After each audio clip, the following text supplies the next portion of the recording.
On September 23, 2017, security cameras at Charlotte Douglas International Airport captured something impossible. 10:17 a.m. Marcus Webb stands 40 feet from the terminal entrance. Not checking his phone, not reading signs, not moving at all. 3 minutes, 22 seconds, frozen. Then he turned around and walked away from everything he'd ever known. For 8 years, no one knew where he went. At 4:15 p.m. that same day, Danielle Webb stood at her kitchen window.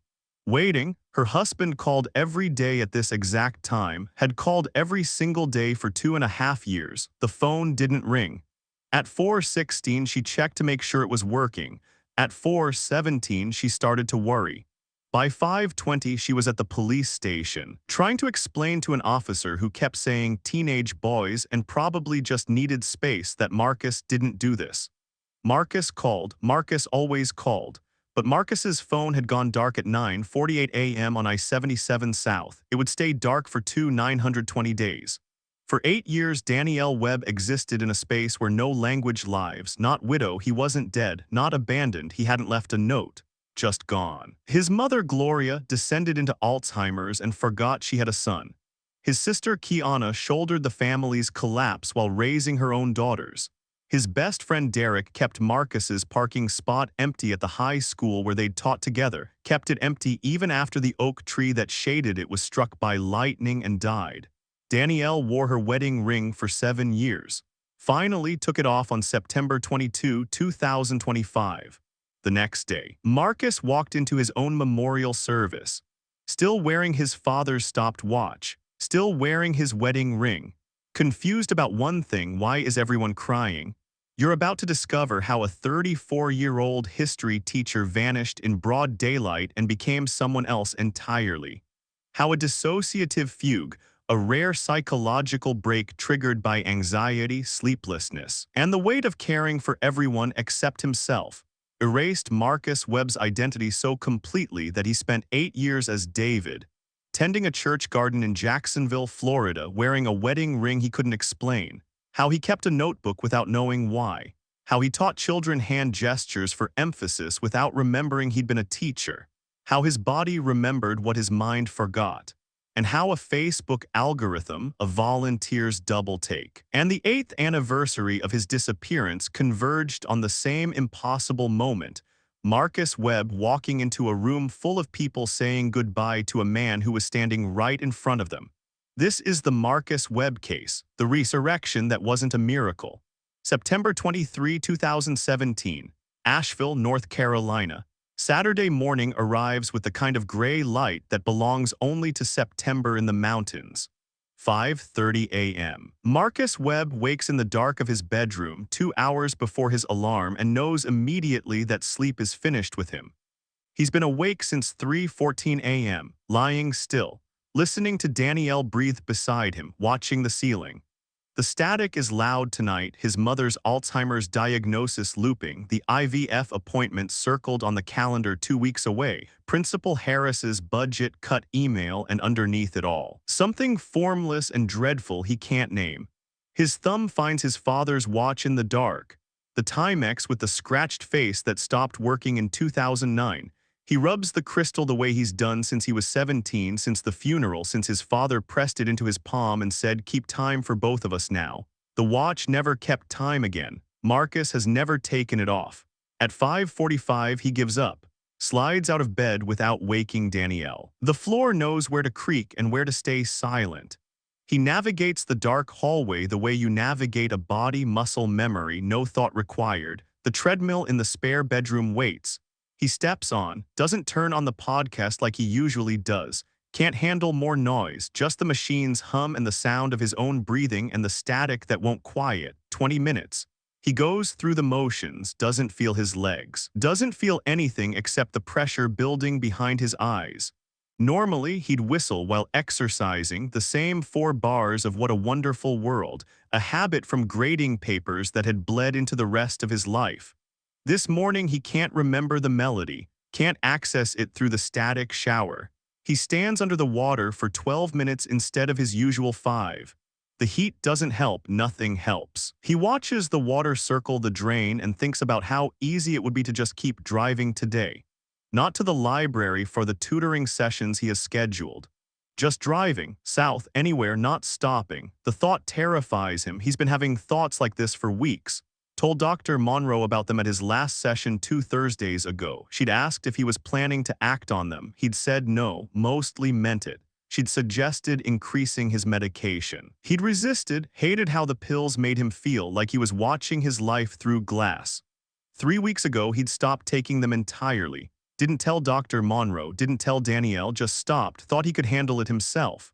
The appointment with Dr. Monroe is scheduled for September 28th, 5 days away. He'd circled it on the calendar. Planned to tell her about stopping the medication.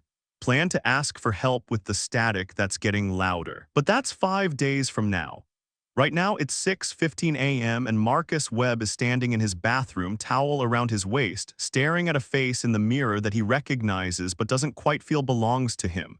He dresses, navy blue polo shirt, khaki pants, brown leather belt, white New Balance sneakers, the ones his students tease him about, clothes laid out the night before because routines are armor. Order is safety. Structure keeps the static at bay. By 6:20, he's in the kitchen. The coffee maker gurgles its final drips. Danielle had set the timer last night, a small piece offering after their argument about the coffee cup he'd left on the counter again.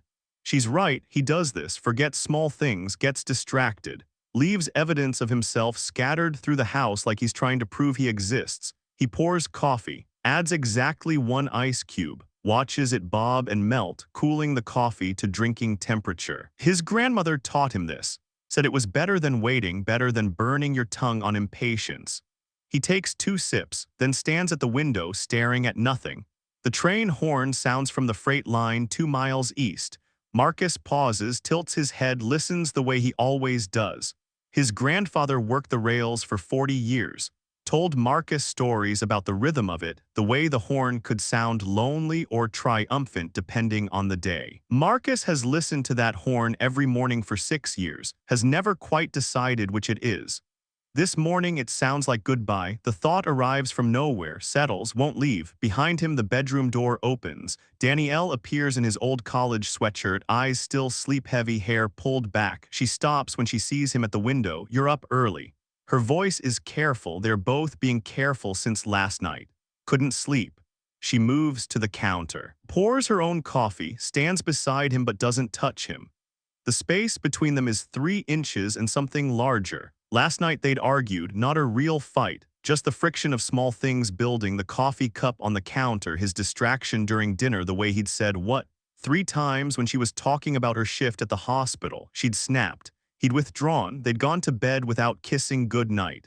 This morning, neither of them knows how to cross back. "You have tutoring at the library?" she asks. "Yeah, 10 o'clock, Jalen Foster, then 2 more sessions after. You'll be home for dinner, should be around 5. She nods, sips her coffee. Her free hand reaches up, palm against his cheek, thumb near his ear, their gesture. The one that means I'm here and we're okay and I love you even when we're being stupid. Marcus closes his eyes, leans into her touch. Feels the static quiet for just a second. "I left the note I wrote you on the dresser," he says. "The one from last week. Finally remembered to leave it where you'd find it." This is a lie. The note is still in his pocket. He wrote it Thursday night. "I know I'm distracted lately. I know I'm here but not here. I'm working on it. I love you always." But forgot to leave it on her pillow. It's been in his jacket pocket for 2 days. He keeps meaning to leave it, keeps forgetting. "I'll read it when I wake up," she says. Smiles, leans up and kisses him. Just a quick press of lips.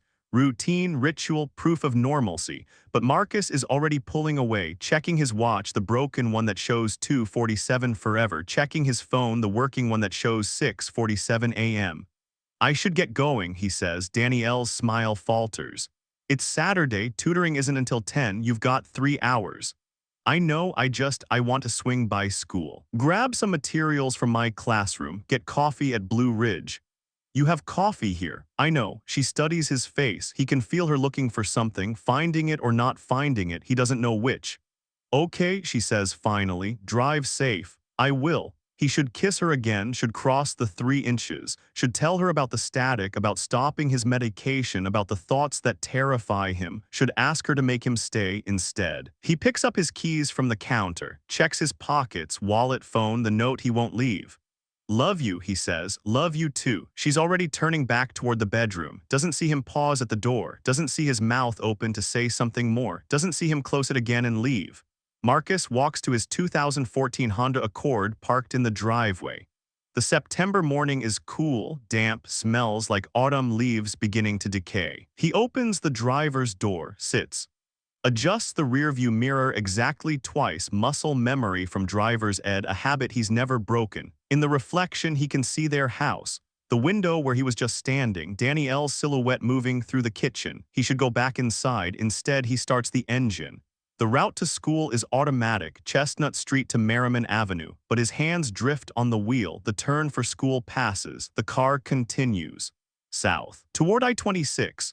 Marcus doesn't notice he's missed the turn, or maybe he does. Later he won't remember choosing, just that his hands knew where to go even when his mind didn't. The highway opens ahead. I-26 becomes I-40. I-40 becomes I-77 south. The signs for Charlotte appear.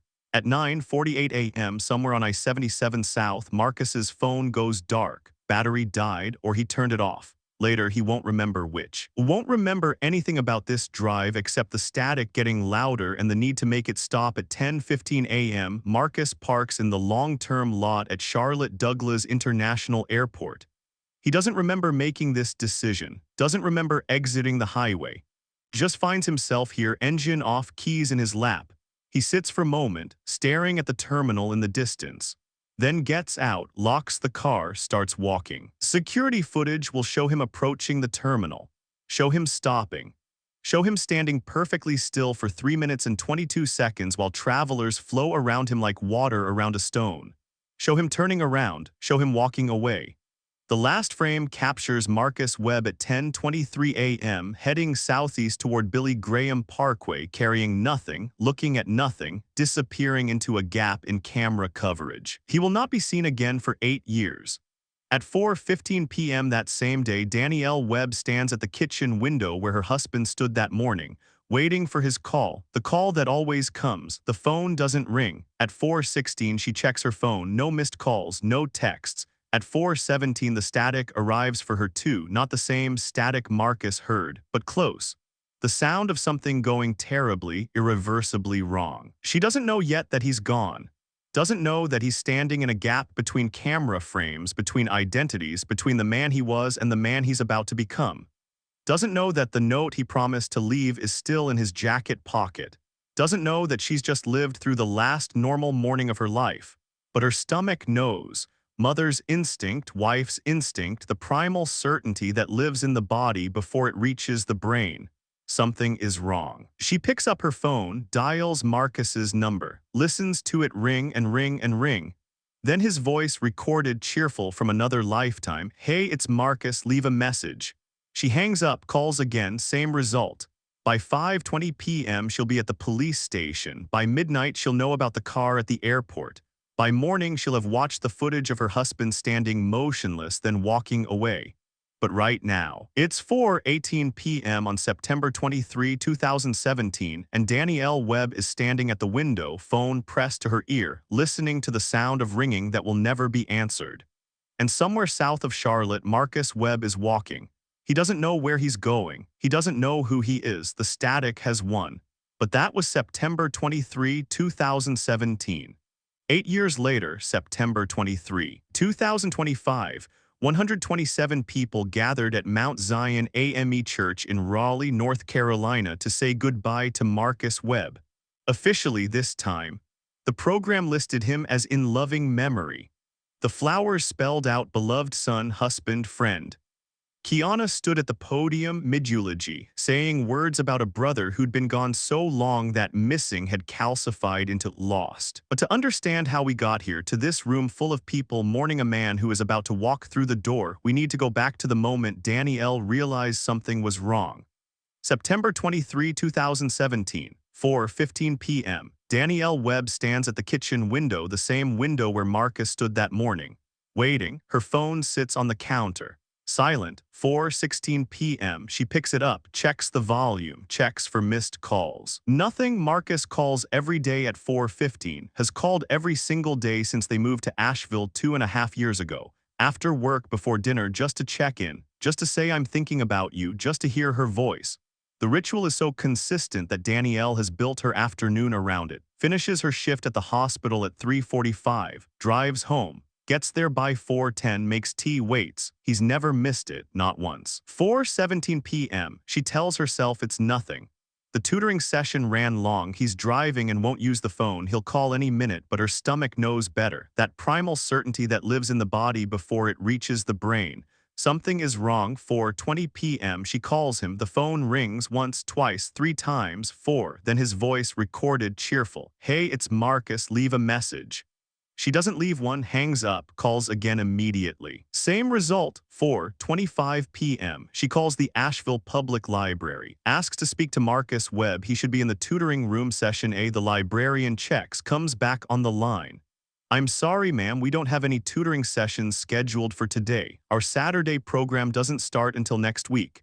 Danielle's hand tightens on the phone. What do you mean? Marcus has been doing Saturday tutoring for 3 months. Had Jalen Foster at 10 this morning.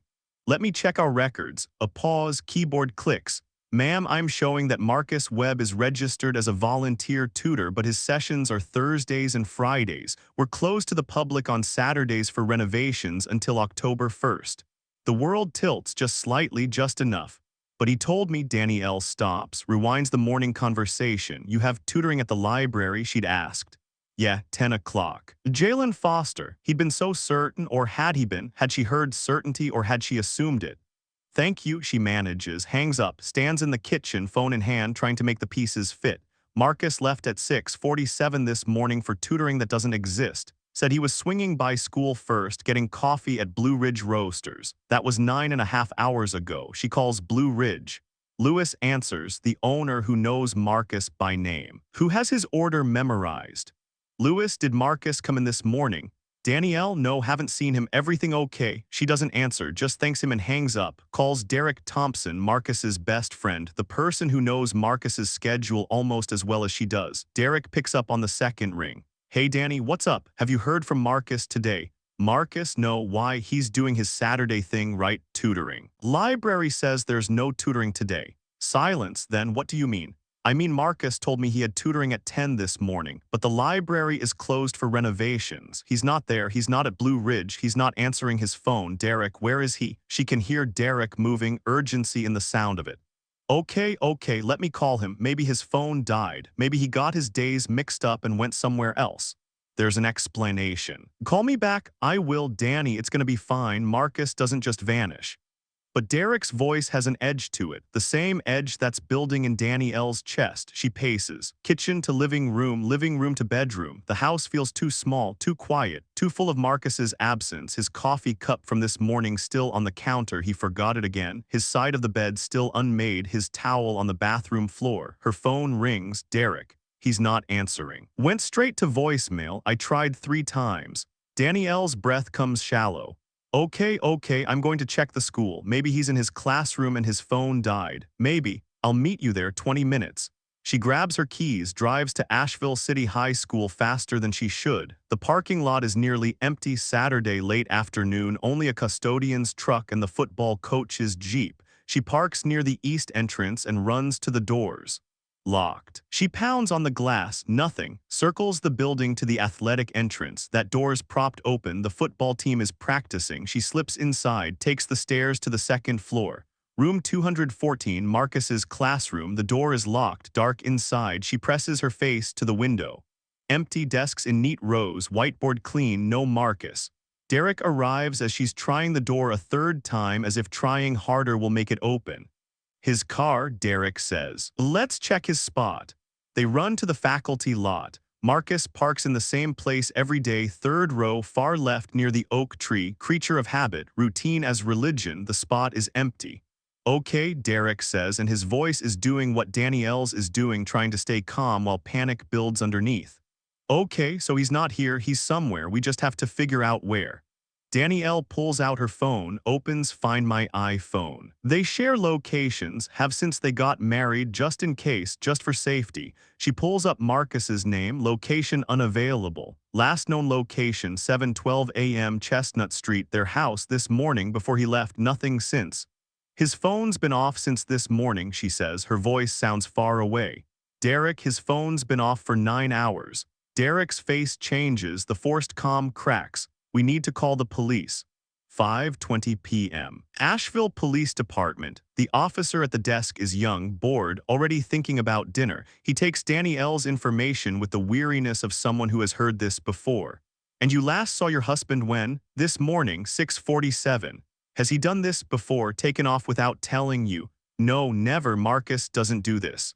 Any marital problems, arguments recently? Danielle's jaw tightens. We had a small disagreement last night about a coffee cup. We're fine. This isn't, he didn't leave me, something's wrong.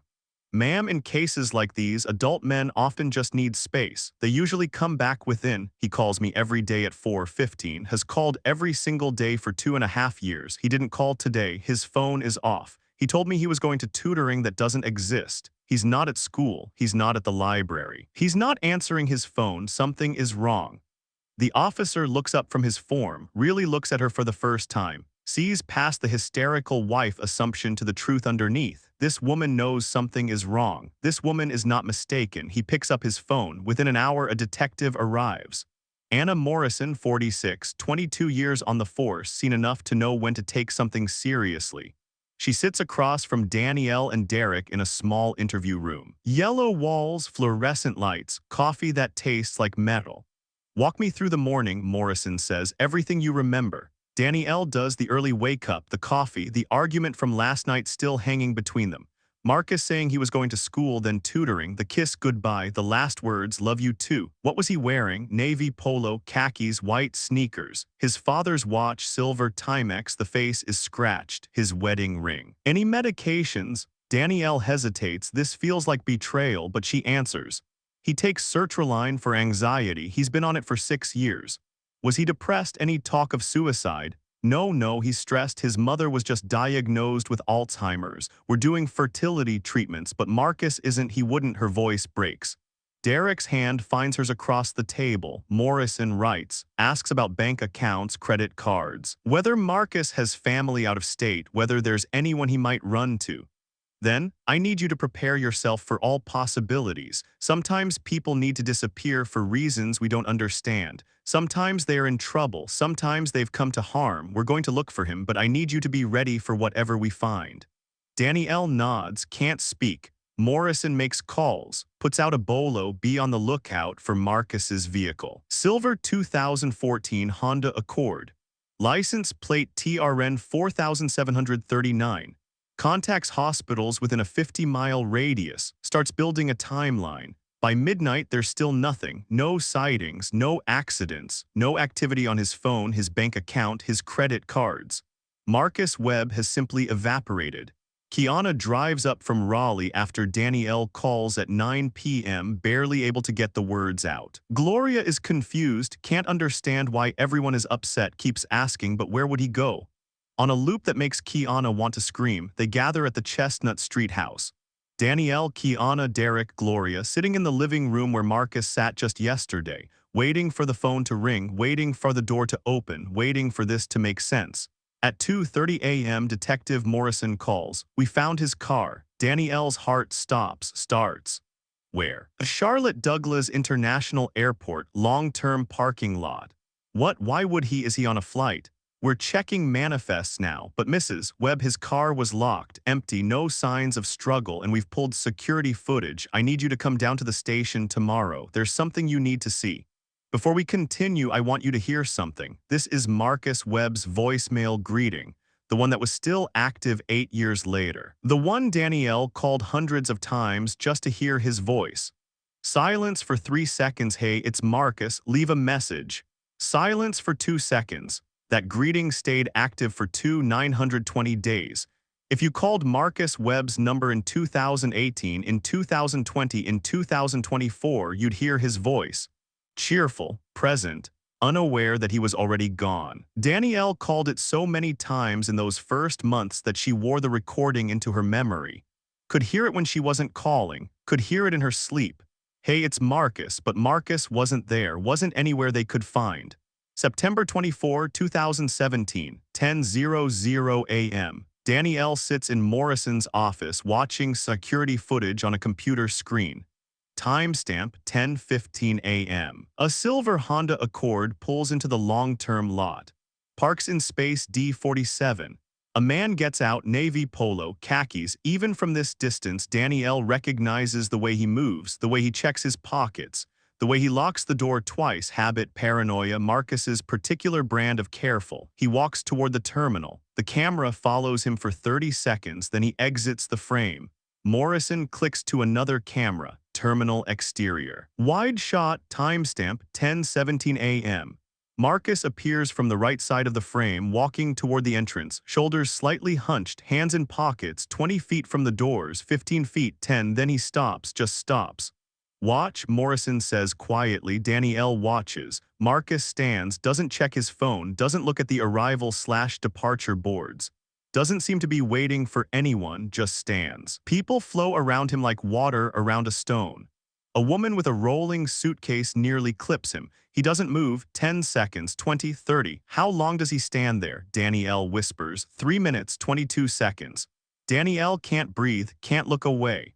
Watches her husband stand motionless in the middle of a busy airport terminal approach, watches him exist in a space between action and inaction, between purpose and void. Then timestamp 10:20 a.m. Marcus turns around, not toward the terminal, away from it. He walks, same measured pace, hands still in pockets, head southeast toward the perimeter road. The camera loses him at the edge of its range. Morrison clicks to the next camera. We've checked every angle. He never comes back into frame, doesn't enter the terminal, doesn't get into another vehicle, just walks away. Away to where? We don't know. Billy Graham Parkway is in that direction. He could have hitchhiked. Could have walked to the light rail station. It's about 2.5 miles. Could have walked into the surrounding area, and Morrison stops, doesn't finish. Danielle finishes for her and come to harm. We're searching. We have officers checking the perimeter roads, the nearby neighborhoods, the retention ponds. We've alerted the FBI because it's an airport, interstate implications. We're doing everything we can. But you have no idea where he went. No. Danielle stares at the frozen frame, Marcus mid-stride, walking away from everything, from her, from his students, from his mother, from his life. Can you play it again, the part where he's standing still? Morrison does. Danielle watches, studies her husband's face, what she can see of it from this angle, this distance. Tries to read his expression. Tries to understand what was happening in his mind during those 3 minutes and 22 seconds. He looks lost. That's the only word for it, lost. Detective Morrison, Danielle says slowly, Marcus has generalized anxiety disorder. He's been on medication for years, but lately he's been stressed. His mother, the fertility treatments, work pressure. He told me he was handling it. What if he wasn't? Morrison leans forward. Has he mentioned anything about wanting to disappear, about driving away and not stopping? Danielle's breath catches. I don't know, he has a therapist, Dr. Keisha Monroe, maybe she. I'll need her contact information, and I'll need your permission to access his medical records. Whatever you need, just find him. Morrison makes notes, then looks at Danielle with something almost like sympathy. Mrs. Webb, I need to ask you something difficult. Is there any possibility your husband left voluntarily, that he needed to get away and didn't know how to tell you? Danielle's hands clench. Marcus doesn't run. When things are hard, he gets quieter, he withdraws a little, but he doesn't run. And he definitely doesn't leave his car at an airport and just vanish. This isn't him, something happened. Then we'll figure out what. September 27, 2017. Morrison obtains Marcus's therapy records with Danielle's consent as next of kin. Dr. Keisha Monroe cooperates fully, clearly shaken by her patient's disappearance. The records paint a picture Morrison has seen before. Anxiety disorder managed well for years. Recent escalation, sleep disruption, intrusive thoughts. And then in Monroe's notes from the September 14 session, patient reports thoughts about driving and not stopping. He describes them as frightening but denies intent to act. Strong protective factors, wife, student's mother, does not present as actively suicidal. Discussed medication increase, patient resistant. Scheduled follow-up for September 28. September 28, 5 days after he disappeared, Morrison reads the notes twice, then calls Danielle. Did Marcus tell you he'd stop taking his medication? Silence. Then what, doctor? Monroe's notes indicate he was resistant to increasing his dosage. Did he mention stopping it entirely? No, he was taking it. I saw him. I mean, he took it in the mornings. I assumed, oh God. Morrison can hear the realization arriving, the understanding that Marcus had been suffering more than he'd let on, that he'd hidden it, that the man Danielle thought she knew had been someone else entirely in those final weeks. Mrs. Webb, I need to be honest with you. The evidence suggests your husband was experiencing a psychological crisis. The airport footage, the therapy records, the sudden change in behavior, it's consistent with either a voluntary disappearance or a severe dissociative episode. I'm not saying he's a danger to himself, but I am saying we may not find what we're hoping to find. Danielle's voice is hollow. You think he's dead. I think he's in trouble. And I think we need to expand our search to include worst-case scenarios. October 2017. The search consumes Asheville. Students create Bring Mr. Webb home posters. The local news runs his photo every night. Tips flood in 147 reported sightings over the first month alone. Marcus at a truck stop in Spartanburg. Marcus at a homeless shelter in Atlanta. Marcus at a mental health facility in Tennessee. Derek personally drives to investigate the first dozen. Each time the description is close. Each time it's not Marcus. Search and rescue teams comb the area around the airport. Dogs track scent for miles but lose it at the Billy Graham Parkway. Helicopters sweep the I-77 corridor. Bridges are checked. Retention ponds are dragged. They find nothing. No body, no clothing. No evidence that Marcus Webb was ever anywhere except that airport parking lot.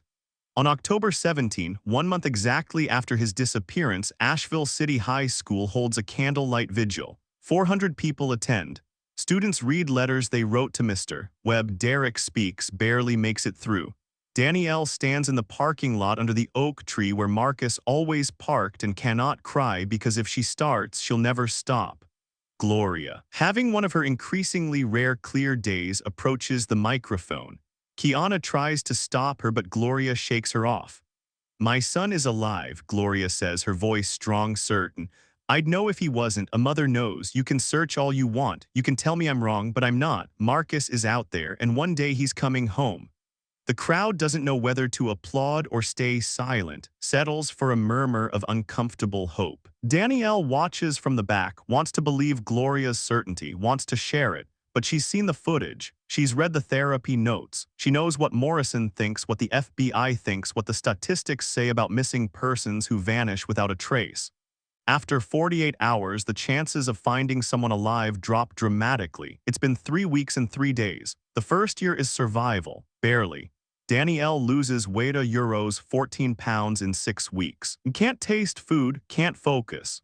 Takes a leave of absence from the hospital because she can't be trusted with patients when her hands shake and her mind is somewhere else, scanning every face for Marcus's features.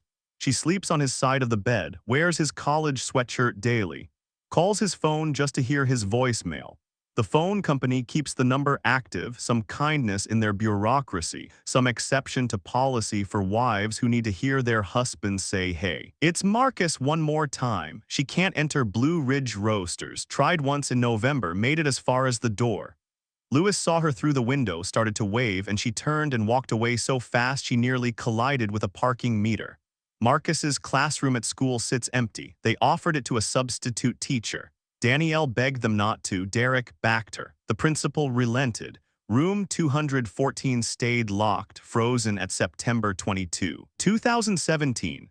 Lesson plans for the following Monday still on the whiteboard. Desks in neat rows. Mr. Webb's history class waiting for a teacher who would never return. Derek sits in Marcus's parking spot. Does it without thinking, without planning. Just drives to school one October morning 3 weeks after the disappearance and parks under the oak tree. Third row, far left, Marcus's spot. Stays there for an hour before first bell. doesn't know what he's doing. Just feels like it matters, like keeping the space warm, keeping it occupied, keeping it ready. He does it every day for a year. Gloria's Alzheimer's accelerates, stress, the neurologist explains. Grief compounds cognitive decline. Some days she's lucid, remembers Marcus is missing, calls Kiana crying. Other days she forgets entirely. Asks when Marcus is coming to visit. Kiana says soon. Mama, because it's easier than watching her mother's face crumble with fresh grief. The cruelest days are when Gloria remembers that she's supposed to remember something about Marcus but can't remember what. Can't remember if he's away at college or teaching or dead or missing or just late for Sunday dinner. Kiana becomes her mother's keeper, moves Gloria into her house in Raleigh, manages medications, coordinates doctor appointments, holds the family together by sheer force of will while her own marriage strains under the weight of grief she won't let anyone see. She still calls Marcus baby brother in her mind, still saves his contact in her phone, still expects him to call on her birthday like he has every year since he was 7 years old. The call never comes. The memorial gathering is smaller than last year's vigil, 90 people instead of 400. Some students have graduated. Some families have moved on. The new cycle has long since forgotten Marcus Webb. Derek establishes the Marcus Webb Scholarship Fund, gives a speech about teachers who change lives, cries halfway through and has to pause, hands gripping the podium while the audience waits in uncomfortable silence. Danielle speaks, tries to, makes it through 3 sentences before her voice breaks and Kiana has to take over, reading from Danielle's notes with a steady voice that costs her everything. After the memorial, Danielle drives to Asheville City High School, parks in Marcus's spot. Derek has kept it empty today, left it for her. She sits there as afternoon becomes evening, as the September light fades the way it did a year ago, as the oak tree's shadow lengthens across the hood of her car. She brought one of Marcus's pillows from home, the one from his side of the bed, holds it in her lap. It doesn't smell like him anymore.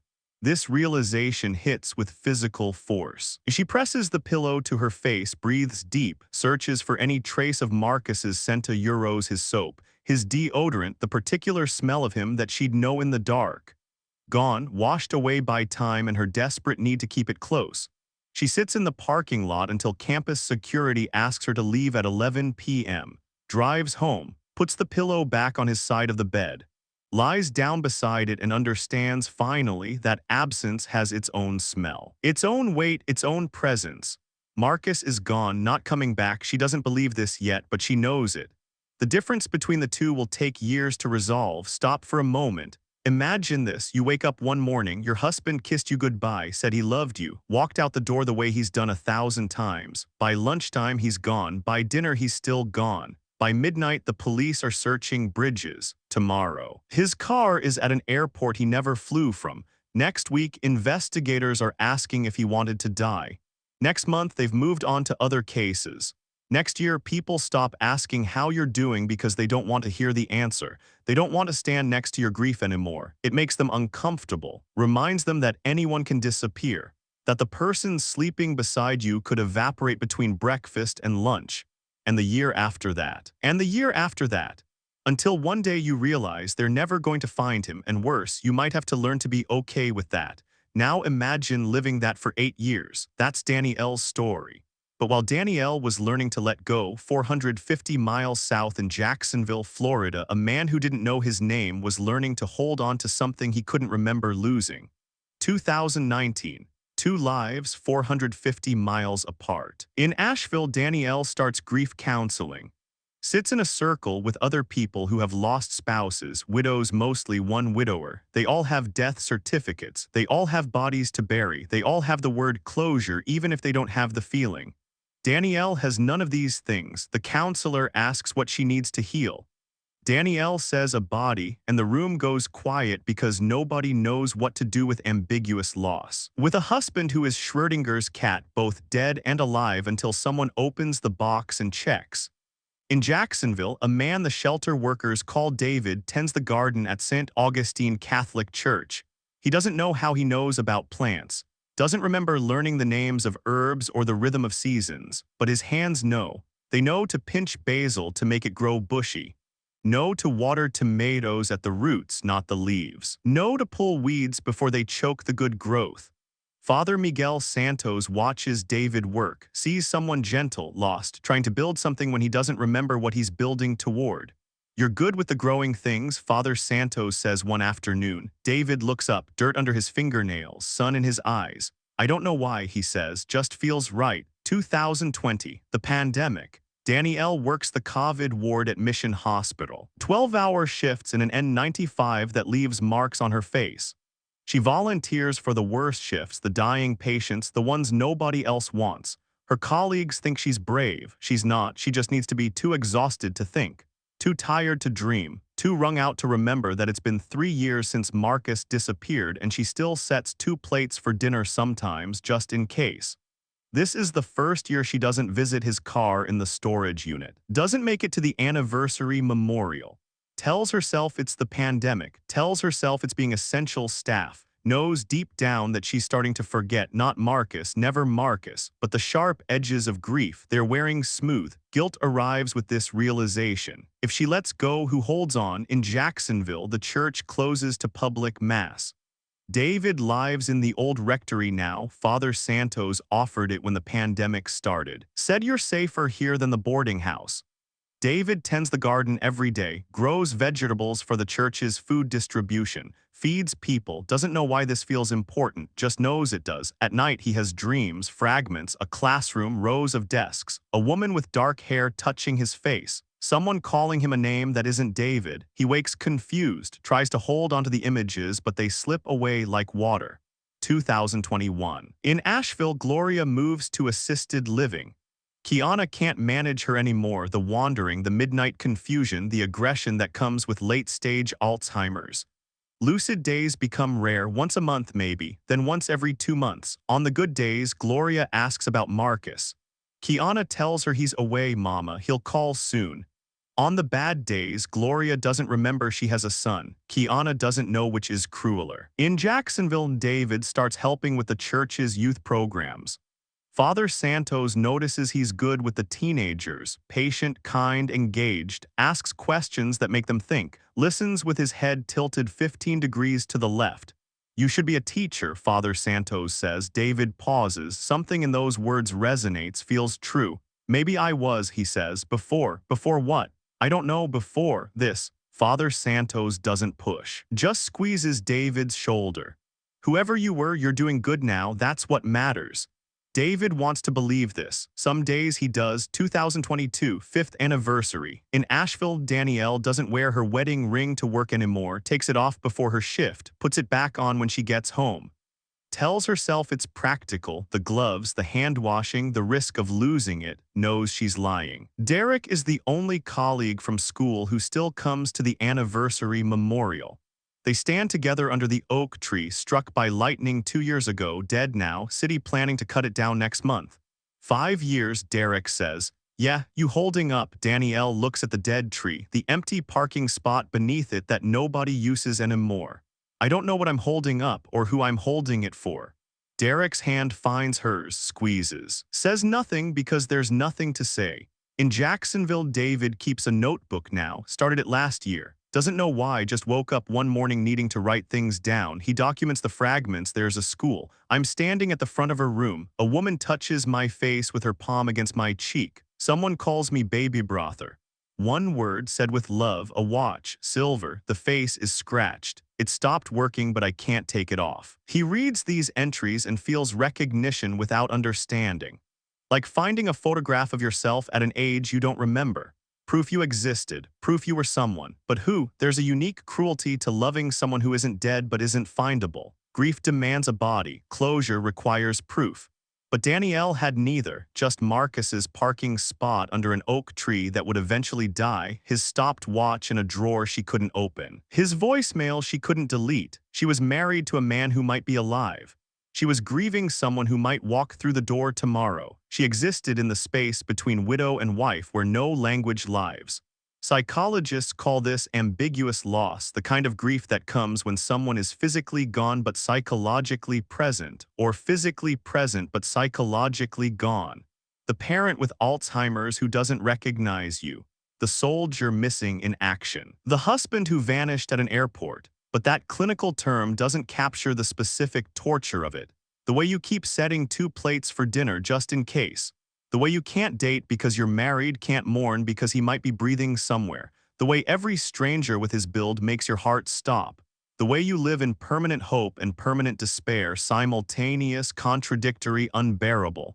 Marcus wasn't dead, he wasn't alive. He was Schrödinger's husband, and Danielle was trapped in the box with him. 2023, legal death, February 2023.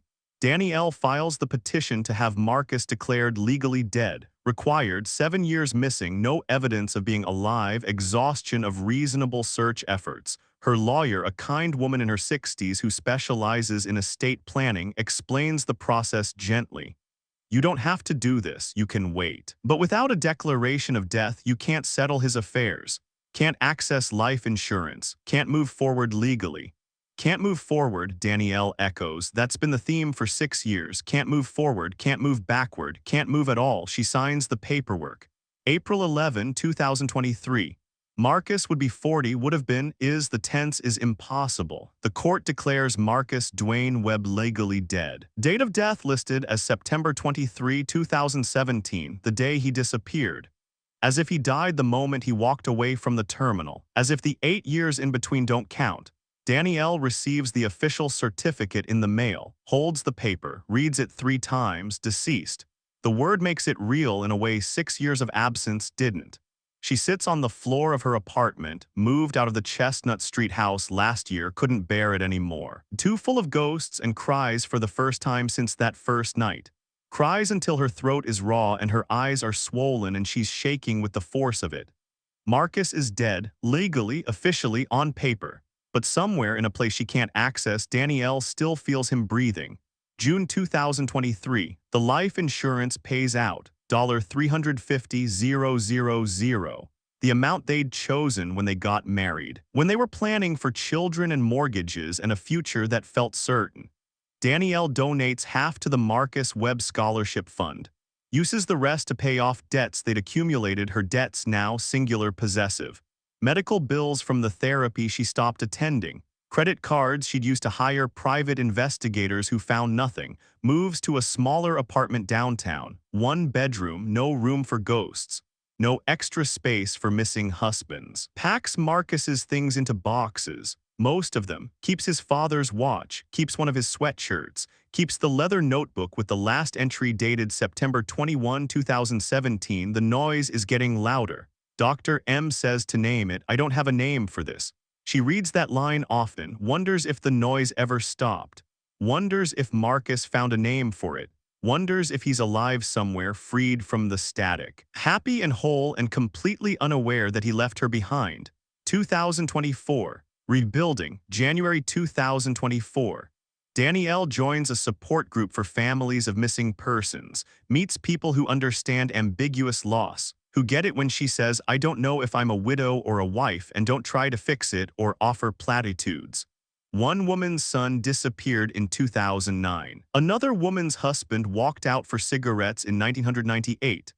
A man's daughter vanished from a college campus in 2015. They all exist in the same limbo, the same purgatory of not knowing. They meet twice a month, drink bad coffee, share silence more often than words. It helps, not a lot, but some. May 2024. Danielle goes on a date, first one in 7 years. A nurse from another department asked her to coffee. Nice guy. Divorced, 2 kids, kind eyes. She says yes before she can talk herself out of it. They meet at a cafe, not Blue Ridge, she still can't go there, a different place, neutral territory. He asks about her. She tells him she's a widow, uses that word, tests how it feels in her mouth. It feels like lying. The date is fine, he's fine, but Danielle feels nothing. Smiles and nods and makes appropriate conversation while her mind catalogs all the ways he's not Marcus. He asks for a second date. She says she'll think about it, doesn't call him back. September 23, 2024, 7 years. Danielle visits the cemetery where they placed Marcus's cenotaph, a memorial stone, no body beneath it, just a marker, proof he existed. She leaves a note, I'm trying to let you go. I hope you understand. I hope wherever you are, you're at peace. Drives home, takes off her wedding ring, really takes it off, not for work, not for convenience, sets it on the dresser, stares at it for an hour, puts it back on, not ready yet, but soon, maybe soon, August 2025. Kiana calls. Danielle, I think we need to do something, a real memorial service. We never had a funeral, we've been in limbo for 8 years. I think we need to say goodbye, officially. Danielle is silent for a long time. Then, okay, yeah, I think you're right. They plan it for September 23, 2025, 8-year anniversary. Mount Zion AME Church in Raleigh, Gloria's church where Marcus was baptized. Send invitations, make programs, choose flowers. Kiana will give the eulogy, Derek will speak. Jalen Foster, Marcus's star tutoring student now in law school, will read a letter Marcus wrote him years ago. Gloria will attend if she's having a clear day. If not, her aide will bring her anyway. Either way, she should be there. Danielle buys a navy dress, Marcus's favorite color, on her, removes her wedding ring 2 days before the service. September 22 puts it in her purse. First time in 8 years it's been off her finger for more than a few hours. She cries, not grief, something else, permission maybe, to finally let go. The memorial is scheduled for 11 a.m. on September 23. At 10:45 she'll arrive at the church, walk inside, see the flowers, see Marcus's photo blown up to poster size, see 127 people gathered to say goodbye. At 11:25 Kiana will be mid-eulogy. Mid-sentence about showing up even when you don't have the right words, and the side door will open. But while Danielle was signing Marcus's death certificate in North Carolina, Marcus Webb was alive in Florida. He just didn't know it yet. Neuroscientists distinguish between 2 types of memory, explicit and implicit. Explicit memory, facts, names, your wedding day, lives in the hippocampus. Damage it and those memories disappear. You can't recall your mother's face. Can't remember your own name, can't access the narrative of your life. But implicit memory, how to ride a bike, how to teach, the feeling that you shouldn't remove your wedding ring, lives deeper. In the basal ganglia and cerebellum, structures so ancient they exist in reptile brains, these memories survive when everything else dies. David couldn't remember Danielle, but he kept her ring on. He couldn't remember his students. But he taught kids in Jacksonville the same way he taught in Asheville, tilted his head 15 degrees when listening, used hand gestures for emphasis, asked questions that made them think rather than memorize. The mind forgot, the body remembered, which raises a question philosophy has wrestled with for millennia. If you lose every memory you've ever had but your hands still know how to hold someone you love, who are you? Are you your thoughts or your actions, your past or your patterns? Marcus Webb disappeared. But something essential, something that knew how to teach, how to love, how to be him, that survived. Maybe identity isn't what we remember. Maybe it's what we can't help but do. Spring 2023. David sits in the church garden, dirt under his fingernails, watching teenagers from the youth group plant tomatoes. He's showing them how to stake the young plants, how to tie them loosely so they can grow but won't fall. A girl 16 braces, skateboard tucked under one arm, asks, "How do you know all this stuff about plants and teaching and like?" Everything. David pauses. The question feels loaded, important. "I don't know," he says honestly. "It just comes out like my hands remember even when I don't. That's weird." "Yeah, it is." The girl studies him. "You never wonder who you were before you came here, every day, and I think I was someone good. I hope I was. I feel like I was." He looks at his hands, the wedding ring catching sunlight. "I think I loved someone, don't know who. But I loved them enough to keep this on even when I didn't know why." The girl nods like this makes sense. "My mom says love lives in your bones, not your brain. Maybe that's why you kept it." David considers this, likes it. "Yeah, maybe." Summer 2024. Father Miguel Santos finds David in the church library, surrounded by notebooks. David has been keeping them for over a year now, documenting fragments that arrive like visitors. Unexpected. Uninvited. "You're writing again," Father Santos observes. David looks up. "Can't help it. Things keep coming, dreams mostly, but they feel real." "What kind of things?" David flips through the pages, reads aloud. A classroom, October light through windows, students raising hands. "I'm explaining something about the Civil War. I can see their faces, but I don't know their names." A kitchen, early morning, coffee maker gurgling, a woman's voice saying you're up early. "I can hear her but I can't see her." Someone calling me Webb, not David. Webb like it's a nickname, like it's who I am. Father Santos sits down. These fragments, they're getting more specific. Yeah, and more frequent. I had 3 dreams last week, all different, all about the same life. David closes the notebook. What if I had a whole life before this? What if there are people looking for me? What if they think you're dead? Yeah. Father Santos is quiet for a moment. Then, do you want to find out? We could look missing persons databases, Facebook, there are ways. David's hands tighten on the notebook. Fear flickers across his face. What if I don't like what I find? What if I was someone bad? What if I ran away for a reason? Do you feel like someone who would run? No, but I don't know who I feel like. That's the problem. Father Santos places a hand on David's shoulder. The man I know, the man who tends this garden, who teaches these kids, who wears a wedding ring because his bones know it matters, that man is good. Whatever came before, whoever you were, you're good now, that's what I know. David wants to believe this. Some days he does. August 17, 2025, a Tuesday, unremarkable. Maya Reyes, 22, college student, volunteers at St. Augustine twice a week, sits on a bench in the church courtyard during her lunch break, eating a sandwich, scrolling Facebook on her phone. The algorithm, in its infinite and inexplicable wisdom, surfaces a post from a group called Mr. Webb's History Kids. Shared 147 times. Posted yesterday, the 8th anniversary of Marcus Webb's disappearance approaching. The post is a photo, a man in his early 30s, dark skin, close-cropped hair. Deep-set eyes, small gap between his front teeth, smiling at the camera like he knows something the viewer doesn't. Above the photo, still missing, Marcus Dwayne Webb. Last seen September 23, 2017, Asheville, NC. If you have any information, please contact. Maya looks at the photo, looks up at the garden where David is weeding the herb beds, looks back at the photo, her sandwich drops. David, her voice comes out uncertain. David, can you come here for a second? David stands, brushes dirt from his knees, walks over. Yeah, Maya turns the phone toward him. Do you know this person? David looks at the screen. The world stops, not gradually, not gently, just stops. He's looking at his own face. Younger, different, but unmistakably his. The same gap between the front teeth. The same scar through the left eyebrow from a childhood fall he can't remember but apparently had. Vision tunnels, sound muffles. The static he hasn't heard in 8 years comes roaring back, but different this time, not overwhelming, not crushing. This static is carrying something, memories, not all at once, not complete, but flooding. Danielle's face, her palm against his cheek, the smell of coffee, a classroom, students, Derek's voice saying, "What's up, Webb?" His mother calling him baby. A house with creaky floors, a silver Honda Accord, a morning in September. Gray light. An argument about a coffee cup. I should go back inside. I should. David's knees buckle. Father Santos, coming out of the church office, sees him falling, catches him, lowers him to the bench. David, what's wrong? David can't speak, can't breathe. His hand finds the watch on his wrist, his father's watch. He knows that now, knows it stopped working when his father died, knows he's worn it every day since he was 17.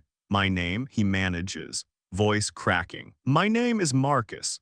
Maya's hand covers her mouth. Oh my God. My name is Marcus Webb. I teach history. I taught history. I live in Asheville, lived in Asheville. I have a wife, Danielle. Her name is Danielle. I disappeared. He looks at Father Santos, desperate, drowning. I've been gone for 8 years. Father Santos's face goes pale. You're him, the man in the poster. I'm him. Marcus, not David anymore. Marcus presses his hands to his head. The memories are coming faster now, fragmentary still, incomplete but undeniable. I need to call her. I need to tell her I'm alive. He tries to stand, nearly falls again. Easy, Father Santos says. Sit, breathe. Maya, get him water. Maya runs. Marcus sits on the bench, shaking. The 8 years in Jacksonville are still there, clear, intact, real. He remembers being David, remembers every day in the garden, remembers teaching the youth group, remembers not knowing who he was. But now he also remembers Asheville, remembers his classroom, remembers Derek and his mother and Kiana and the students in the house on Chestnut Street and Danielle. God, Danielle, how could he have forgotten Danielle? I need to go home, he says. I need to. They think I'm dead, don't they? They think I'm dead. Father Santos pulls out his phone, Googles Marcus Webb missing. The results flood the screen. News articles from 2017, Facebook posts, the Scholarship Fund website, and a recent article from 3 weeks ago, family plans memorial service for teacher who vanished 8 years ago. Marcus reads it, hands shaking so hard he can barely hold the phone. The family of Marcus Dwayne Webb, a beloved Asheville City High School teacher who disappeared in September 2017, will hold a memorial service on September 23, 2025, the 8th anniversary of his disappearance. "We never had a funeral," said his wife, Danielle Webb. "It's time to say goodbye." "No," Marcus whispers. "No, no, no, they're having a funeral. They're saying goodbye. I have to. When is it? When is the service?" Father Santos checks the date on his phone. Today is August 17th. The service is September 23rd. That's 5 weeks.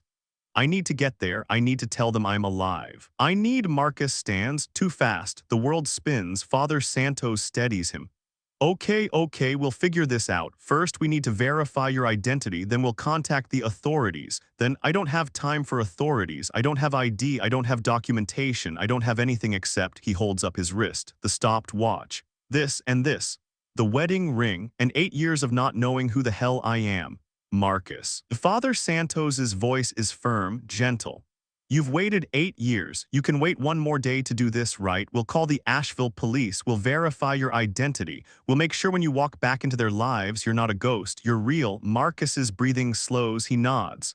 "Okay, okay, but I need to call her tonight. I need to hear her voice. I need to tell her." "We'll figure it out," Father Santos promises. The next days blur. Detective Anna Morrison, still with Asheville PD, still carrying Marcus's file after 8 years, nearly drops the phone when Father Santos calls. "This is Detective Morrison." "Detective, my name is Father Miguel Santos. I'm calling from Jacksonville, Florida. I'm sitting next to a man who claims to be Marcus Webb." Silence. Then Marcus Webb has been legally declared dead. "I'm aware, but this man knows things, details. He has a silver Timex watch with a scratched face that he says belonged to his father. He has a wedding ring." He put him on the phone. Father Santos hands Marcus the phone. "This is Marcus Webb." Morrison's breath catches. "Tell me something only Marcus would know." Marcus closes his eyes, searches the fragments.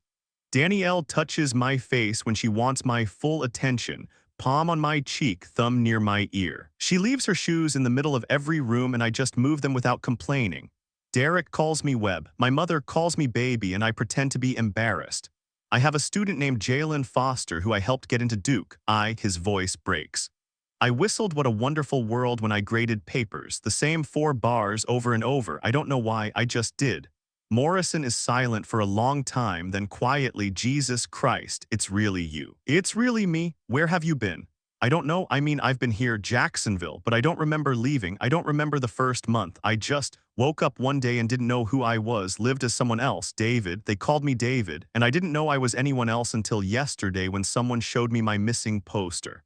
Morrison asks questions, takes notes, verifies details. Explains she'll need to contact the FBI. Coordinate with Jacksonville authorities, arrange for formal identification. "How long will this take?" Marcus asks. "Couple weeks at minimum. We need dental records, DNA if possible, fingerprints." "I don't have weeks. There's a memorial service on September 23rd. My family is saying goodbye. I need to be there." "Mr. Webb." "Marcus, you've been gone for 8 years, a few more weeks." "No," his voice is firm. "I've already missed 8 years. I'm not missing this. I'll do whatever verification you need. I'll give DNA. I'll give fingerprints. I'll answer every question, but I'm going to that service." Morrison sighs. "Okay, we'll expedite, but Marcus, you need to prepare yourself. 8 years is a long time. Your family has mourned you. Your wife has. She's moved on. This is going to be complicated." "I know. Do you want us to notify them? Tell them you're alive?" Marcus considers, imagines the phone call. Imagines Danielle hearing a detective say, "We found him, he's alive." Imagines her not believing, imagines the shock, the confusion, the questions. "No," he says, "I'll tell them myself in person at the service." "Marcus, that's going to be traumatic for everyone." "I know, but I disappeared without warning, without goodbye. I need to come back the same way. I need to see their faces. I need them to see mine. I need," he stops, tries to find words. "I need to walk back into my own life." Morrison doesn't argue, just says, "Okay, we'll make it happen." September 21, 2025, Father Santos drives Marcus to the Greyhound station. They've packed what little Marcus has, a few changes of clothes, his notebooks, his gardening gloves he can't quite leave behind. "You'll come back?" Father Santos asks. "After? I don't know," Marcus says honestly. I don't know what happens after. I don't know who I am after. You're both Marcus and David, the man who left and the man who survived. Marcus nods, doesn't quite believe it yet but appreciates the words. The bus ride takes 19 hours. Marcus doesn't sleep, can't, watches the landscape change through the window. Florida to Georgia to South Carolina to North Carolina, getting closer with every mile. He arrives in Raleigh at 2 p.m. on September 22. Takes a cab to his mother's address, the one Morrison gave him, arrives at the assisted living facility, stands outside for 10 minutes gathering courage, goes inside. The receptionist asks who he's visiting. Gloria Webb, I'm her son. The receptionist looks at him strangely. Mrs. Webb's son passed away several years ago. I know what the records say, I'm here anyway. She makes a call. A supervisor appears. Marcus explains. Shows his ID hastily issued after the Jacksonville police verified his identity. Shows photos on his phone of himself and Gloria from before. The supervisor's face goes white.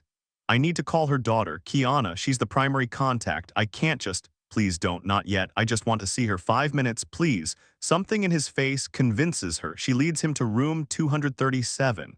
Gloria is sitting by the window, 84 now. Smaller than he remembers, frailer. She's looking at a photo album, turning pages slowly. Marcus knocks on the open door. Gloria looks up. For a long moment, she just stares, then very quietly, "Baby, is that you?" Marcus's throat closes. "Yeah, hey, Mama, it's me. But you're dead. They said you were dead." "I know what they said. I'm not dead. I'm here." Gloria stands slowly, reaches for him like he might vanish if she moves too fast. Marcus crosses the room. Lets her touch his face.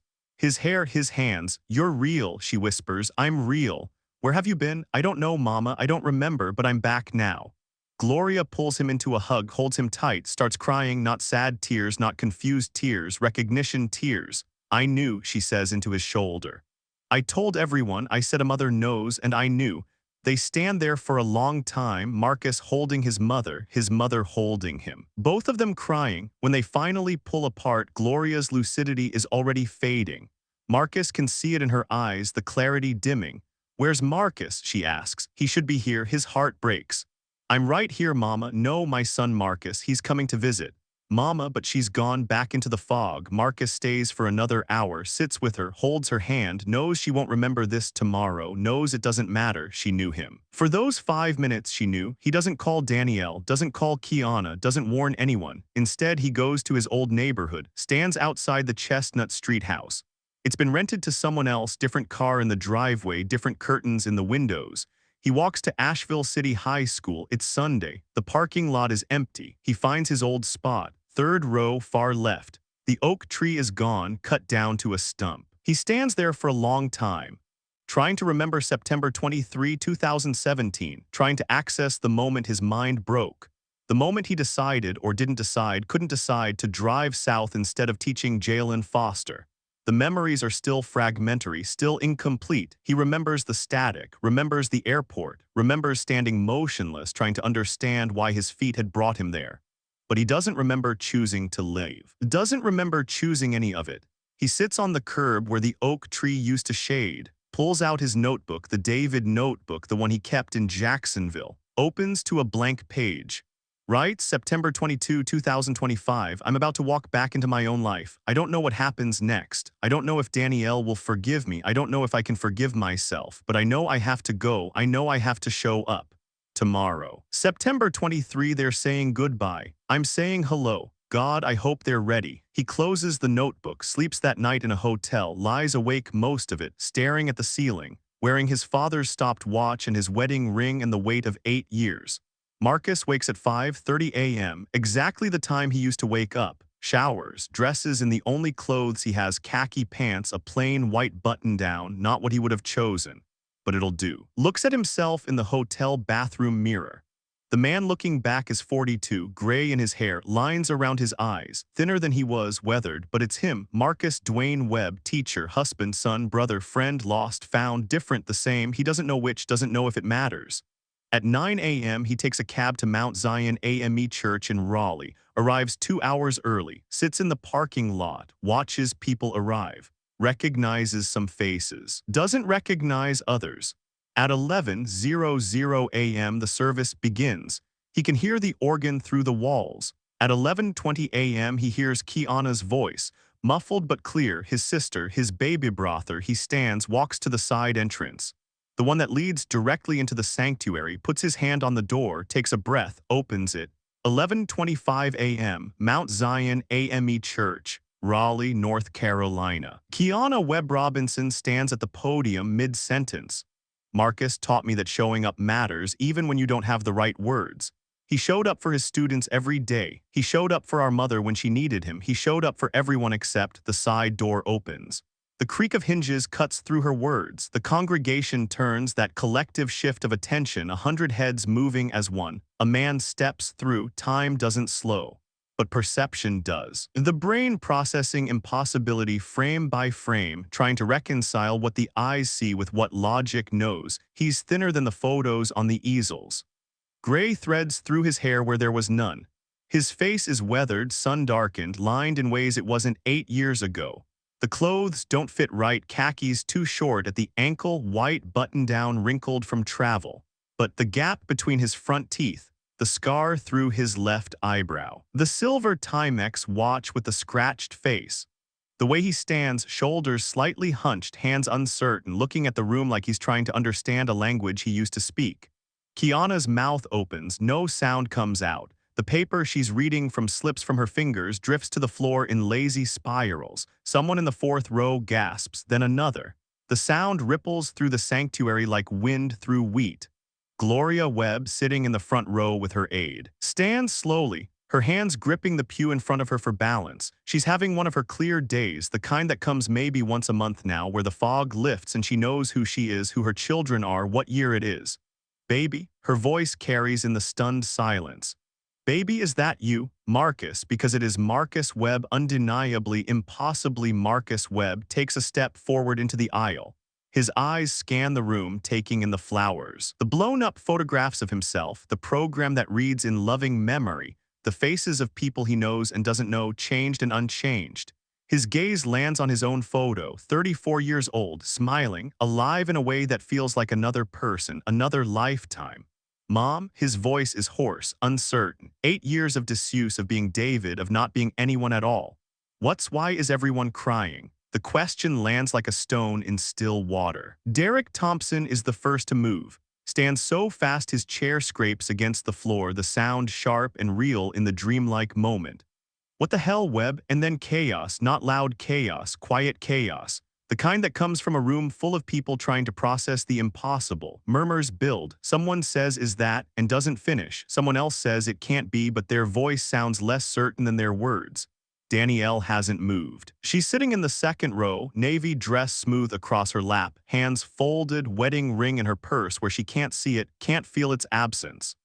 She's staring at Marcus, at the man who might be Marcus, who has to be Marcus but can't possibly be Marcus because Marcus is dead, legally dead, ceremonially dead.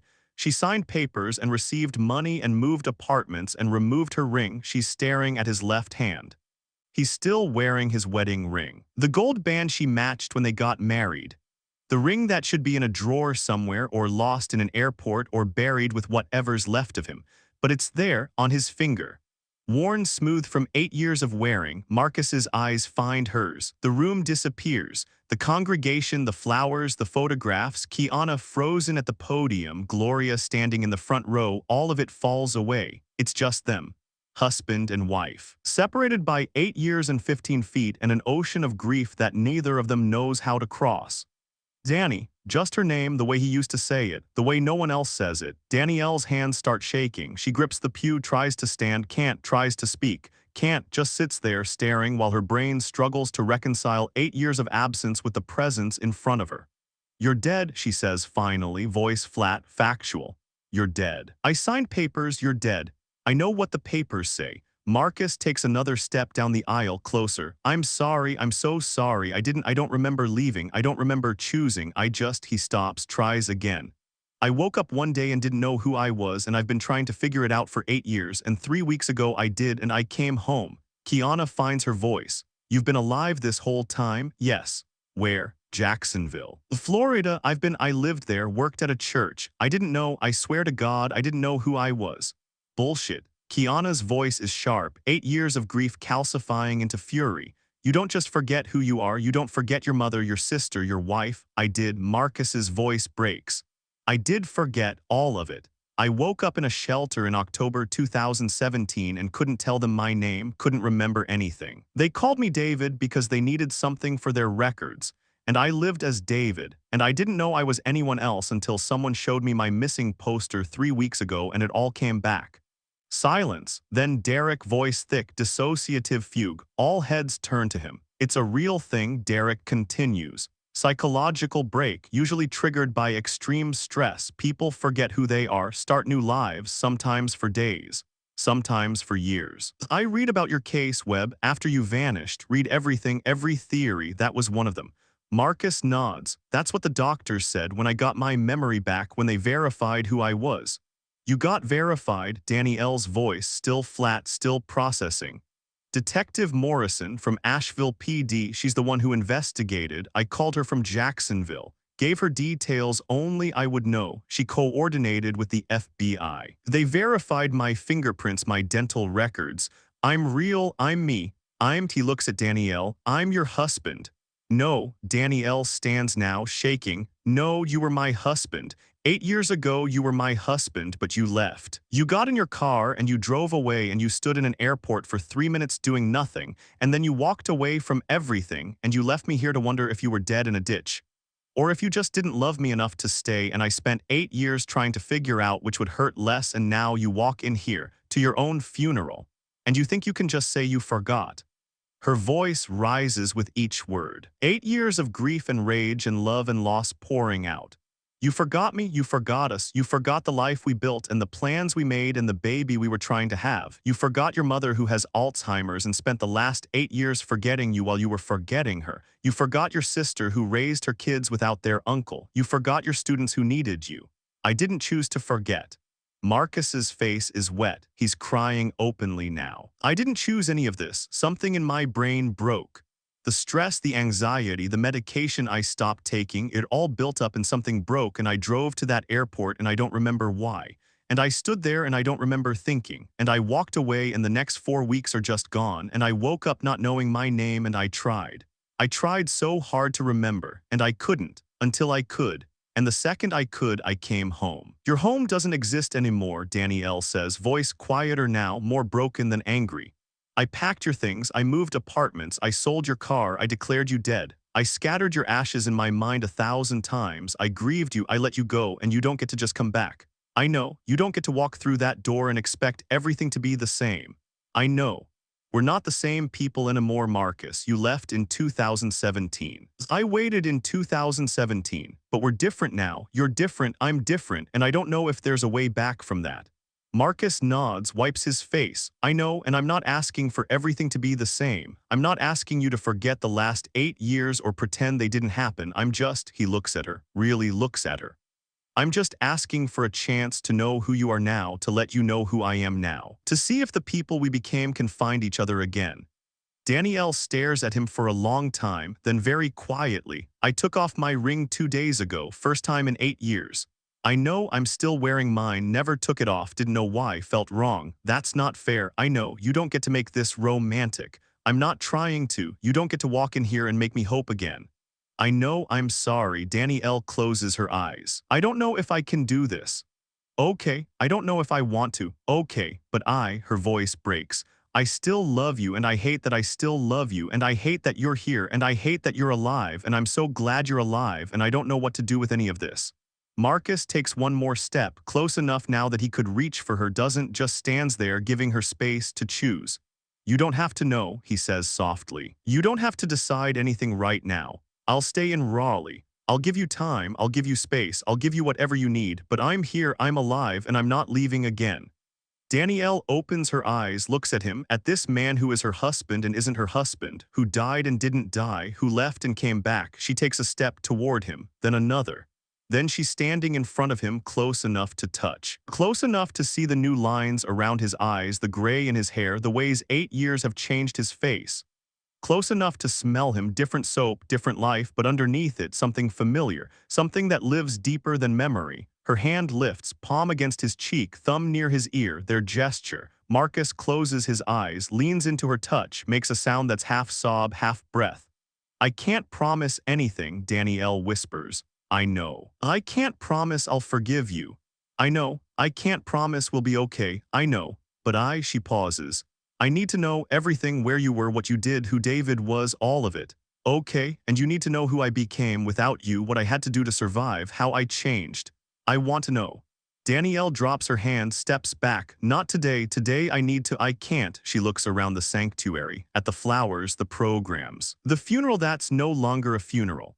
I need to process this, alone. Okay. She turns to leave, stops, looks back at him. Marcus, yeah, I'm glad you're alive.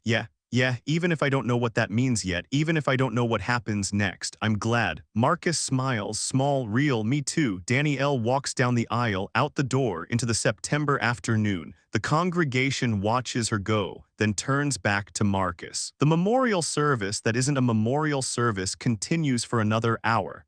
Not because anyone plans it, just because no one knows what else to do. Gloria sits with Marcus in the front row. She's already fading, the clarity dimming, the fog returning. But she holds his hand, and that seems to be enough. Kiana hugs him eventually.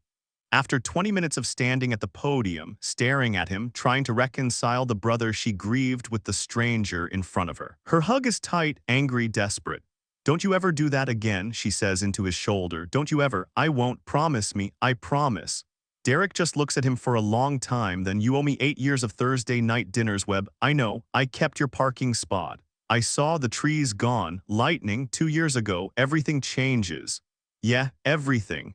Jalen Foster, 25 now, second year of law school, approaches, hesitant. Mr. Webb. Marcus turns, recognizes him immediately. Not from memory, that's still fragmentary, but from something deeper. The teacher in him recognizing a student even when the man in him doesn't remember the name.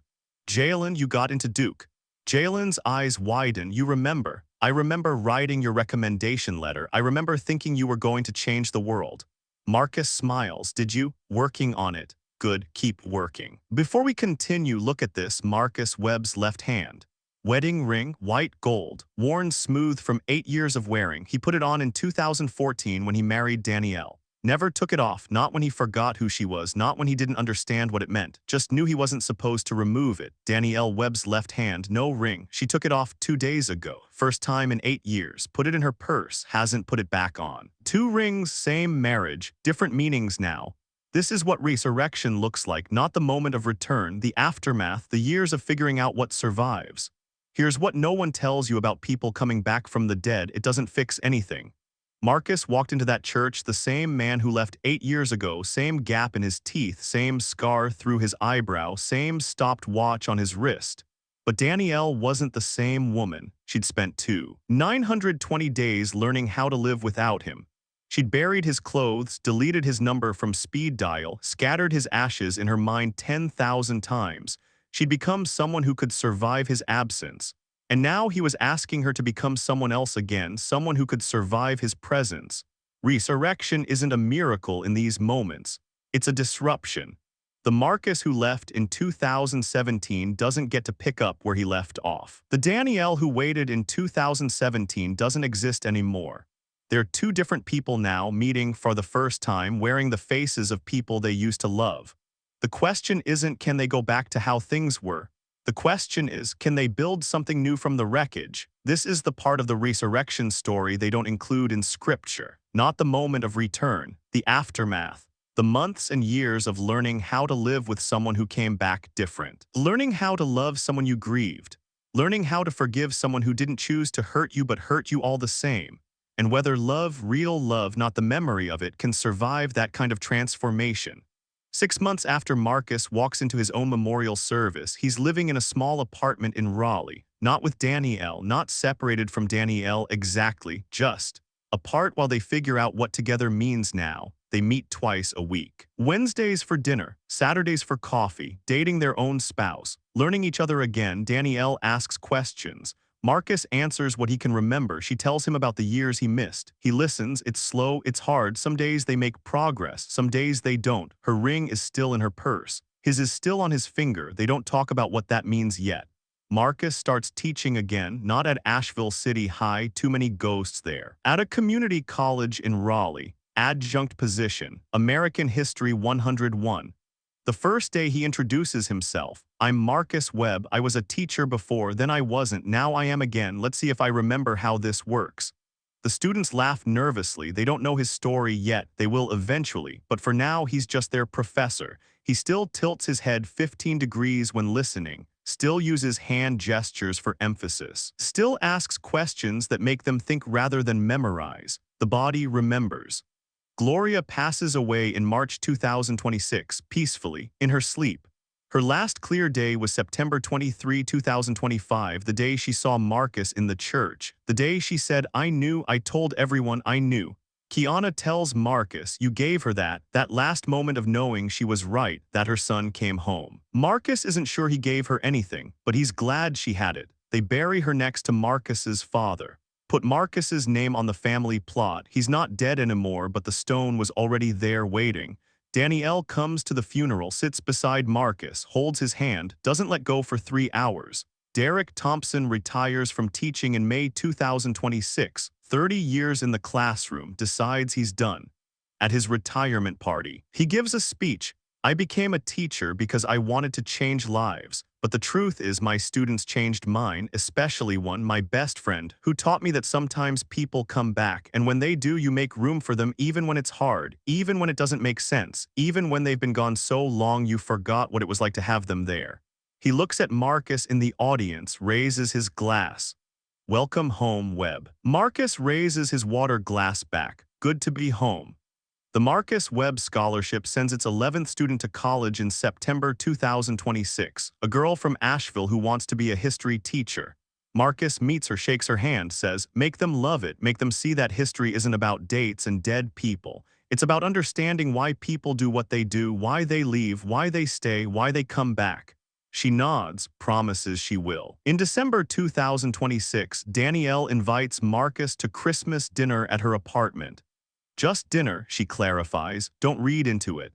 Okay, I'm serious, I believe you. He shows up at 6 p.m., brings wine, brings flowers, brings 8 years of distance and 15 months of showing up twice a week without demanding anything. They eat, they talk, they laugh about something small, a story from his classroom, a patient at her hospital. After dinner, they sit on her couch, coffee mugs cooling on the table between them. I've been thinking, Danielle says, yeah, about us, about what this is, what it could be. Marcus waits, and I think, she pauses, reaches into her pocket, pulls out her wedding ring. I think I want to try not to go back, we can't go back, but to go forward, as the people we are now, to see if they can love each other the way the people we were did. Marcus's breath catches. But I need rules. Danielle continues. Therapy, both of us, individual and couples, full transparency about your mental health, no stopping medication without telling me, no disappearing ever even for a day without telling me where you're going. Yes, to all of it, absolutely. And slow, we go slow. As slow as you need. And I might change my mind tomorrow, or next week, or next year, and if I do, you have to be okay with that. I will be. Danielle looks at the ring in her palm. Small, simple. The ring Marcus put on her finger in 2014 when they promised forever without knowing what forever actually meant. She slides it onto her right hand, not her left hand, not yet, maybe not ever, but on her hand. Marcus notices, doesn't comment, just smiles. Okay, Danielle says, let's try. Okay, they sit there, not touching, not quite together, but not apart anymore either. Somewhere in between, which is where all resurrections begin. In Marcus's apartment on his desk, 2 notebooks sit side by side. The left one, leather-bound, worn, Marcus's handwriting from 2017. Last entry dated September 21, the noise is getting louder. Dr. M says to name it, I don't have a name for this. The right one, spiral-bound, newer, David's handwriting from 2023-2025. Entries like a woman touches my face. I can't see her, but I can feel her. I think I loved her. Between them, a new notebook. Blank pages. Marcus opens it, writes on the first page, February 2026. My name is Marcus Webb. I am 42 years old. I teach American history at Wake Tech Community College. I was married to Danielle Webb. I still am, I think, though we're figuring out what that means. I disappeared for 8 years. I don't remember choosing to leave. I don't remember choosing to stay gone, but I choose to be here now. I choose to show up. I choose to try. This is my life. The one I left and the one I built and the one I'm building now, all of it, all of me, whoever that is. He closes the notebook, picks up his phone. Texts Danielle, coffee Saturday. She responds 30 seconds later, yes, same place, same place. He sets down the phone, looks at his left hand. The wedding ring catching lamplight. The stopped watch showing 2:47 forever. Objects endure when people don't, but sometimes, rarely, impossibly, people endure too. Marcus Webb disappeared on September 23, 2017. Marcus Webb was found on September 23, 2025. Marcus Webb is still being found, still being built, still becoming whoever he's supposed to be after 8 years of being someone else. This is what resurrection looks like, not restoration but reconstruction, not healing but building something new from the pieces of what broke. Not closure but the courage to stay open. Marcus Webb was here, he left. He came back, and his story, like all stories of people who vanish and return, is both ended and still unfolding. The memorial service that became a reunion, the funeral that became a beginning.